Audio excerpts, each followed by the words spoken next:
Hello lovely souls, welcome to this video. Today we're going to share about a moment in our childhood that has had a very powerful impact on our lives, and I will share with you a story about it and a present day story that is linked with it, strangely enough. And we will then try a transformative art exercise, like a prompt, to sort of transform this unhappy memory into a positive one with drawing or painting, whatever you want. I will try and do a short version and a longer version. I'm not really sure exactly how it's going to go, so I will do it with you at the same time. And I hope you will get something out of it. So for me, so we'll start with the present day sort of little moment that I had a few weeks ago. I was in this pastry shop and I ordered a pastry to take away, and then I looked at the other pastries and I found another one that looked better, so I bought two. And so the lady, it was a young woman who was selling the stuff, and she when I chose the second pastry, she was like, "Oh yeah, it's a good choice, it's my favorite pastry."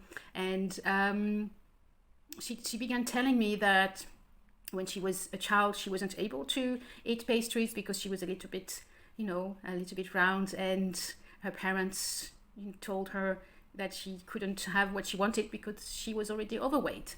And then she told me that now that she's an adult, she eats whatever she wants and she does whatever she wants and she's happy, and she really looked really happy and happy to be working in a pastry shop. And I felt, like sometimes you have these moments when people tell you something, but it's more than just a conversation. Sometimes it's like a message from the universe is also at the same time. For me, it was like, I never, I didn't tell her about my past, about, my relationship with food or whatever. But it really felt like we had the same experience, and she knew it or something. It was really strange, but it was really nice, to sort of have someone telling that it's good to, buy yourself something nice and not be completely, guilty because you buy yourself a pastry or two. And this was a very nice little moment. And of course, it brings me to the childhood memory that I have and that I'm going to work today. So it was, I don't know, I was something like 7 or something. I can't remember. It was I had an appointment with my mother and with a pediatrician, I think you call them. And so it's like a doctor for children. And I think it was one of the last ones that you have when you have a child. I don't know, I can't remember. I was like, something like 7 or 8. And so I was, healthy. I just had a little tummy. Really, nothing much. But so the pediatrician told my mother that she had to take care of that and make me eat less, so that I wouldn't have this tummy. And strangely enough, my mother, she really believed the guy, and of course, I guess that's normal. I mean, it's supposed to be like someone who knows. But we have no, in the family, no one is obese or something. So it's not like there is, health issues relating to weight in the family. So it wasn't something that, she knew about. So maybe that's why she got scared, I don't know. But since then, she started to give me less food. But also, she told it in a way that it was my fault. Or she was saying like, "Oh yeah, I'm giving less food to Christine because she has a tummy, or she's overweight," or I don't know exactly how she said it. So of course, it wasn't really nice to hear as a child.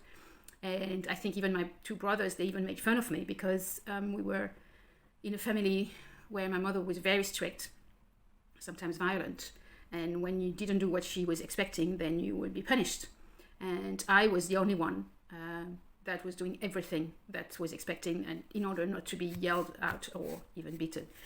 My 2 brothers, they were more wild, I don't know, so they did get punishment, but they still did, I think it was their way of rebelling, I guess. So of course, the first time that I did something wrong, then they were, as children do, I guess, they were quite happy that, that this time I was the one in the wrong. Anyways, so that was, so I was like 7, as I said. And after a while, I think it didn't, I got used to having a little bit less food. It wasn't like a big drama. And she didn't say, she stopped saying that it was because I was too fat or whatever. But then this story came back when I was teenager. We were living in a house where some of the stuff we had to eat was in the cellar, and my mother started to tell me, every time that she needed something from the cellar, she would tell me, well, you have to go there because you have to lose weight. And it brought back, of course, this memory of being inadequate, or being too big, and the whole thing about body, and especially when you're a teenager. And the thing is, at that time I was like 20 kilos lighter than I am now. I was just good. I had a little bit of tummy, but at some time I did some exercises to reduce so that I didn't have any tummy. It was just, in a few months there was no more tummy because it was, muscle. So it wasn't like a big issue, but she took it again in order to make me do something that no one really wanted to go to the cellar every time, because you had to, to go downstairs and stuff like that. And I think she also used it to undermine me or to hurt me or something. I can't really, remember. I think maybe it was in a period when I was maybe less obedient or things like that. I can't remember, but it really affected me.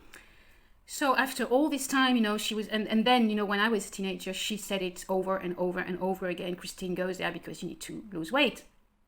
So in my head, I was big, I was fat, I was ugly, and while I was just thin, actually, I was thin, I was just good.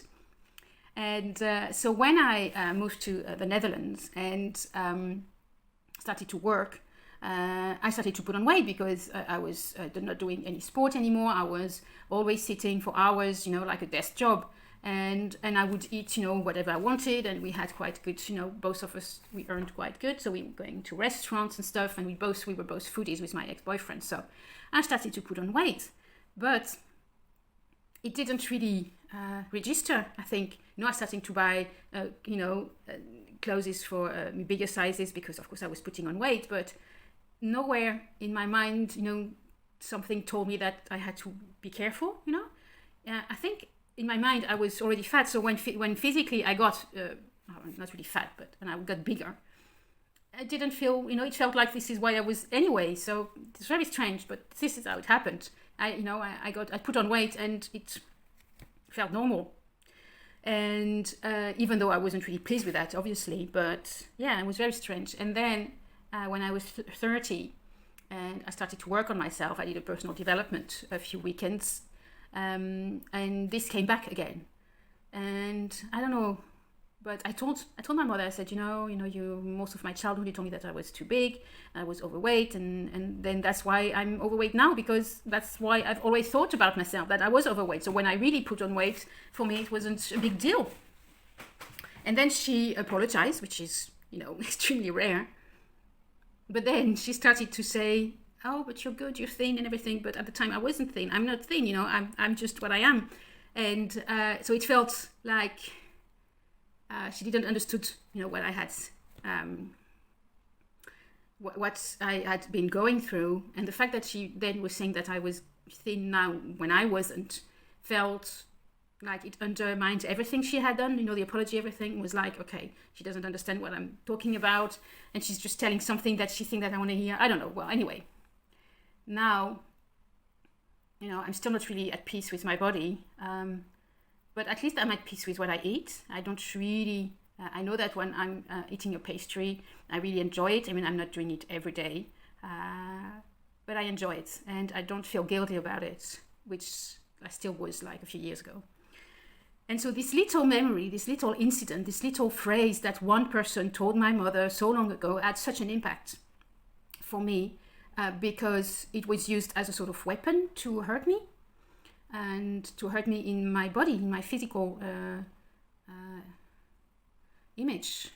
And it's so important when, and especially because I never got any sort of compliments about the way I looked. It's not really something important, but if you've never been told that you're beautiful or that you have a good body or whatever, and then the only thing that you get is that you're too fat or that you have a belly or that whatever, then that's what you get. And especially when you've been, when you've grown in a family where there was abuse, verbal abuse, lots of stress, and very much stressful environment, then you are already sensitive. You are already, you're not being taken care of by someone that is nurturing. So yeah, I never really got compliments anyway. So I think I was just used to having only negative comments for when I wouldn't do something that was expecting, or that I wasn't the best or whatever. So this is what we're going to work on today. So what I suggest is that if you have a similar memory that you want to work on today, what you can do is, you can pause this video and think about it. You can visualize it. You can write about it. And then when you're ready, we are going to work on it on a little book, on a little journal. We're going to do, I think, 2 sessions. At least we're going to do the shorter version and then maybe a longer version. I don't know. So I'll see you in a few seconds. I'm going to change the camera to show you what I'm going to draw. Okay, see you. So, yes, so either you can use like a picture of yourself, if it's not too triggering, of course. You can use, of course, a picture of a young child that you can visualize that it's yours. Or for me, I'm going to draw myself, but I'm not going to do, the point is not to do something beautiful or something. It's just, something to represent myself. And I'm just going to use a fine liner. So, you can use whatever. You can use crayons, you can use markers, paint. So I'm just going to draw myself, but very like childish, or I don't know if it's childish, but it is.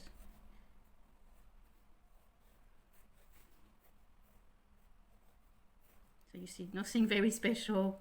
I'm not really good at drawing people anyway, or figures. At least that's not the point. The point is to do something quick. I don't really like this. And this is also not good. Let's try a different color.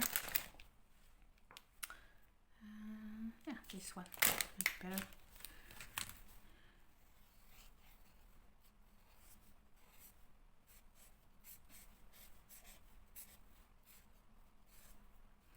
And I'm going to put myself smiling, because that's what I want now for myself. I want this child to be happy. You see, I'm not even putting really eyes or whatever. It's okay. Let's see if I can put better eyes. I don't know. We'll see. Yeah, really, whatever feels right. It doesn't have to be beautiful. It's really more a way to heal your inner child in a way. So that's what I'm doing. That's why I'm using this beautiful pink, neon pink. And I'm drawing myself thin, but that wasn't, it wasn't intentional. It doesn't matter. It's not, the physical me that I'm connecting with. It's, it's the inner child. So no, I'm going to try it. Okay, I feel like put your head on a bubble of happiness, of joy, of protection. A bit like, I don't know if you have it in English, but there is, you have an exercise where you can cut, toxic connections, and it's the same thing. You put someone, in this bubble, and then the other person, and then you cut the link anyway. But that reminds me of that. I want to color the inside of the bubble in yellow. So this is completely intuitive. I didn't know, this exercise, this prompt came to me while I was listening to my mentor, Veronica Cristo, and she was talking about an experience of hers, also a childhood experience that had such a powerful impact in her life.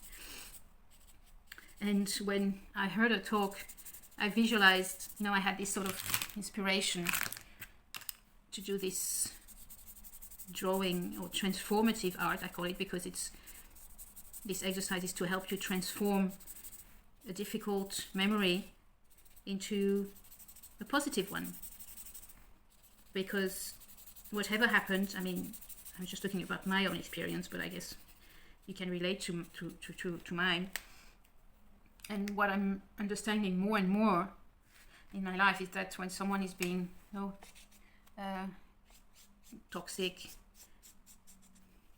whatever, it's nothing to do with you.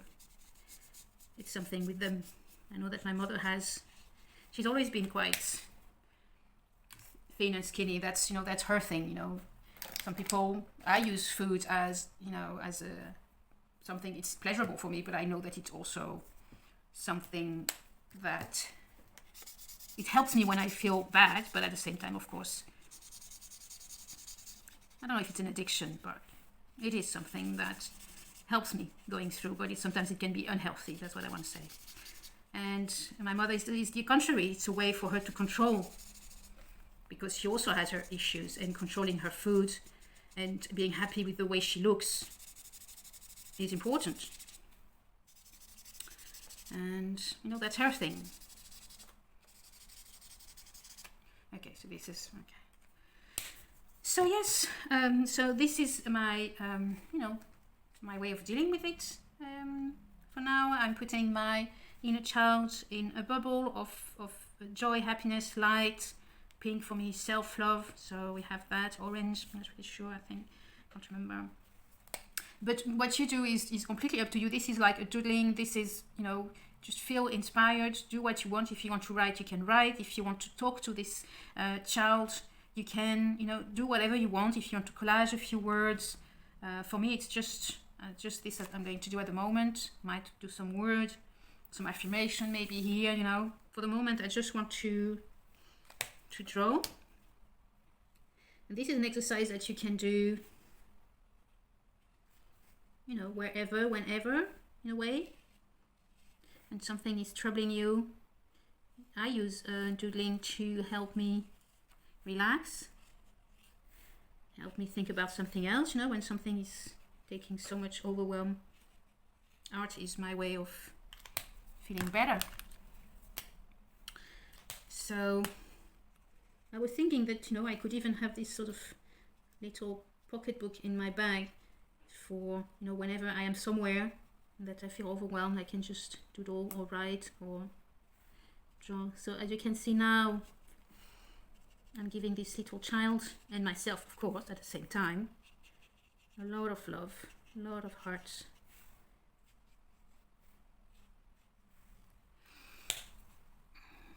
And now I feel like I'm going to talk to this part of me, this inner child, and tell her that she did nothing wrong. And that I'm going, you can see still. I think I'm going to talk to her in French, so I'll do that.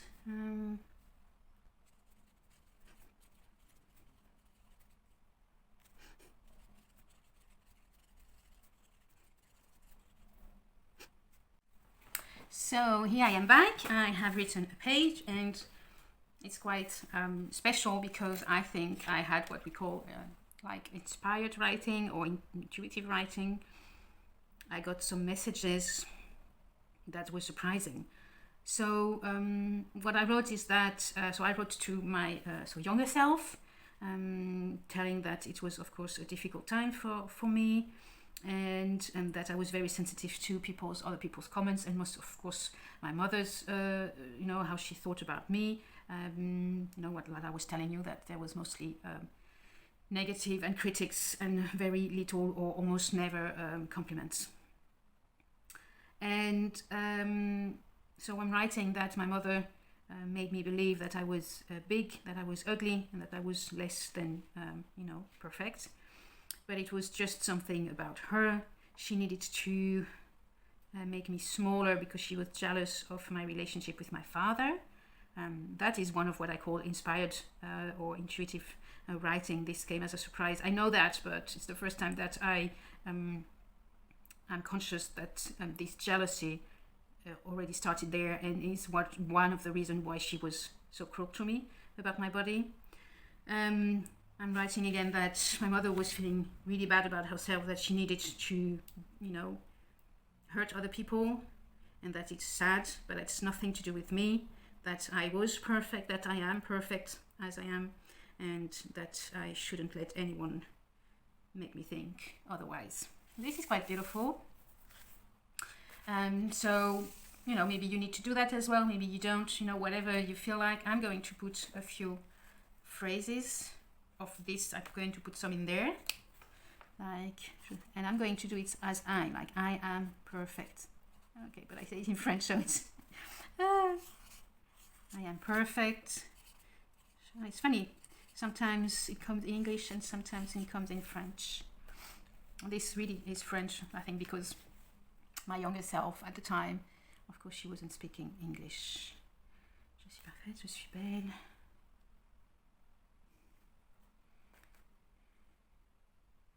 So I think I'm perfect, I'm beautiful.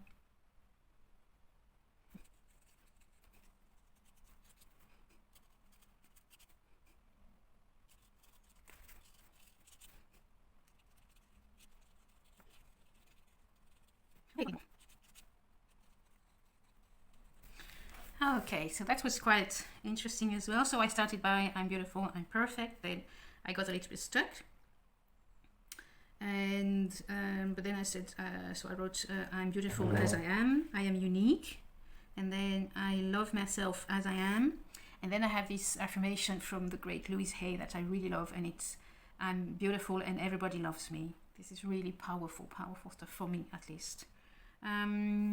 Then I have my body is loved. Then I love my body. Then I am thankful for my body, for everything that is doing to be in good health. And then, well, that's the same thing basically, but written differently. Okay, this is great. So I'm not sure. I hope you will tell me, you know, what you've done. If you've done a bit of the same or something completely different. If you used a picture of yourself or just an image of a child. Yeah, I feel like I'm giving my body, my child, some, I don't know if it's protective layers, not sure, or just good vibration. So that's it for this little exercise. Let me show. Okay, here I am back. Let's put my glasses on. So this is a short exercise that you're going to be able to do, you know, whenever you feel like it. This is the first one that I'm doing, you know, on a subject that just, you know, was inspired by my mentor. But, you know, this is what I'm about. You know, art is really my savior. Any type of art. At the moment, I'm mostly doing watercolor and walking as a way of healing, of feeling better. And I'm also doodling. And this is another way, you know, combining writing and art as a way to, you know, to connect with another part of yourself, another part of your brain, connecting with your inner child. So I might do a longer version of this exercise maybe, or maybe not, I'm not sure. But for now, I hope that you liked it. Please let me know if you've done it, what happened, you know, share it in a comment or in my Facebook group. And I hope, yeah, it helps you. You can do it. I think this is something, you know, that is quite great because you can do it for any reason, you know. Anytime you don't feel great, just start writing or drawing or doodling and it will make you feel better. At least for me, that's how it works. So I love you and I'll see you in another video. Bye-bye.